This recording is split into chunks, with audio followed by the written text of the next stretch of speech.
नमस्कार दोस्तों, मैं रोहित कुमार पोरवाल एक बार फिर आपका स्वागत करता हूं हमारे चैनल वेब कुटुंब पर।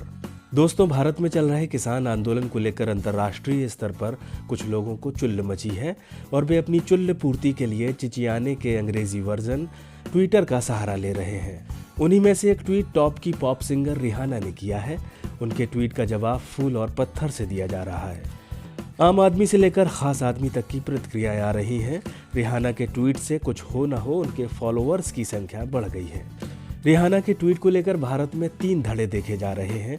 एक धड़ा उनका समर्थन कर रहा है, दूसरा इसे भारत के अंदरूनी मामले में दखलंदाजी मान रहा है और तीसरे धड़े को कोई मतलब नहीं है। कुछ को तो यह तक नहीं पता है कि ऐसी भी कोई सिंगर है। रिहाना ने अपने ट्वीट में एक अंग्रेजी समाचार वेबसाइट की किसान आंदोलन को लेकर छापी गई खबर के लिंक को चिपकाया है। ट्वीट में लिखा है कि हम इस बारे में बात क्यों नहीं कर रहे हैं।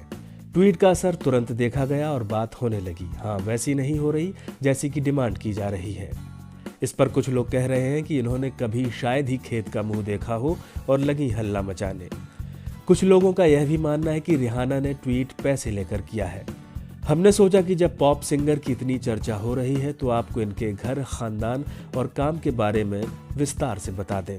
तो इंटरनेट से प्राप्त मोटा मोटी सूचना यह है कि रिहाना का पूरा नाम रोबिन रिहाना फेंटी है। 20 फरवरी 1980 की पैदाइश है। कैरेबियाई द्वीप के एक देश बारबाडोस से आती हैं। अभी न्यूयॉर्क में घर है। सिंगर के अलावा एक्टर और बिजनेस वूमन है। अमेरिकी म्यूजिक इंडस्ट्री से ताल्लुक रखने वाले रिकॉर्ड प्रोड्यूसर इवान रोजर्स की खोज कही जाती है। 2005 में अपने एल्बम म्यूजिक ऑफ द सन और 2006 में आए ए गर्ल लाइक मी से सुर्खियों में आई थी। अब तक 9 Grammy award, 13 American music award, 12 Billboard music award, 6 Guinness world record जीत चुकी है। 2019 में सबसे ज्यादा धनी महिला सिंगर बनी। टाइम मैगजीन 2012 और 18 में दुनिया के 100 सबसे प्रभावी लोगों की लिस्ट में इन्हें रख चुकी है। फोर्ब्स के अनुसार रिहाना 2012 और 14 में सबसे ज्यादा फीस लेने वाले कलाकारों में से एक थी। संगीत के अलावा रिहाना मानवतावादी कार्यों, उद्योग स्थापित करने और फैशन इंडस्ट्री के लिए भी जानी जाती हैं। क्लारा लियोनेल फाउंडेशन के नाम से एक एनजीओ भी चलाती हैं। फेंटी ब्यूटी के नाम से कॉस्मेटिक ब्रांड की मालकिन है और एक फ्रेंच कंपनी LVMH के तहत फैशन हाउस फेंटी भी चलाती हैं। मजे की बात यह है कि हॉलीवुड फिल्मों में भी काम कर चुकी हैं।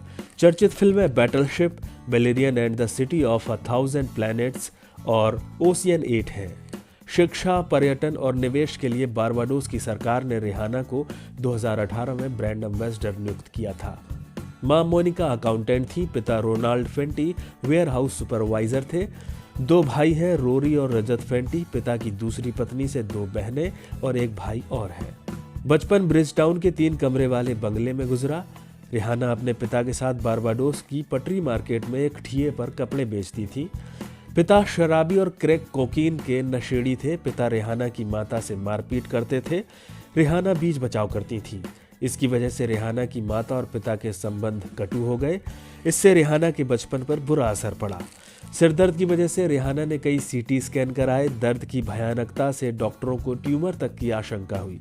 माता पिता का जब तलाक हुआ तब रिहाना 14 साल की थी।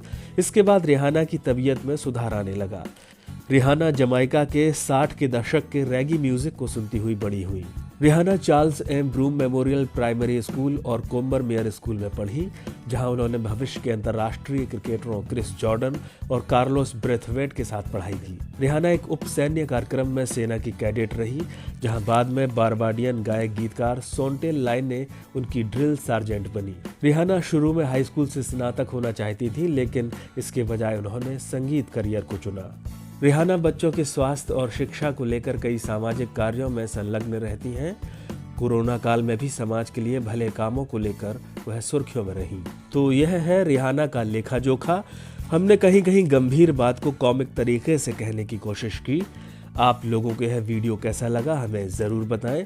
कृपया वीडियो को लाइक, शेयर और चैनल को सब्सक्राइब ज़रूर करें। धन्यवाद।